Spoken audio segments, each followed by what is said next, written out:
ঝিনাইদহ শহরের বাস্তবতার মাঝেও আছে এক টুকরো শান্তি।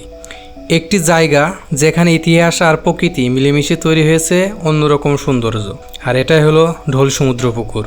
দূর থেকে দেখলে মনে হবে যেন ছোট একটা সমুদ্র, আর সেই কারণে এর নাম হয়েছে ঢোল সমুদ্র।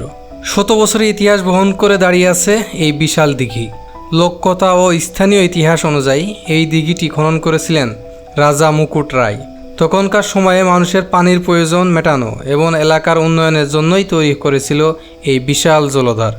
সময় বদলেছে, চারপাশে গড়ে উঠেছে আধুনিক শহর, কিন্তু ঢোল সমুদ্র আজও ধরে রেখেছে তার ঐতিহ্য ও সৌন্দর্য। বিকেলের সময় এখানে এলে অন্যরকম এক অনুভূতি কাজ করে। হালকা বাতাস, পানির ঢেউ আর সূর্যের আলোর পানির উপর পড়লে তৈরি হয় অসাধারণ এক দৃশ্য। কেউ পরিবার নিয়ে ঘুরতে আসেন, কেউ বন্ধুদের সাথে আড্ডা দিতে, আবার কেউ শুধু একটু শান্তির জন্য বসে থাকেন এই পুকুর পাড়ে। এই জায়গাটা শুধু একটি দর্শনীয় স্থান নয়, এটি ঝিনাইদহের মানুষের আবেগ, ইতিহাস আর স্মৃতি একটি অংশ। আপনি যদি কখনো ঝিনাইদহে আসেন তাহলে অবশ্যই ঘুরে দেখবেন এই ঐতিহাসিক ঢোল সমুদ্র পুকুর, কারণ এখানে শুধু পানি নয়, এখানে লুকিয়ে আছে শত বছরের গল্প। ভিডিওটা ভালো লাগলে অবশ্যই লাইক করুন, শেয়ার করবেন। ফেসবুক থেকে দেখলে অবশ্যই পেজটি ফলো করে রাখবেন।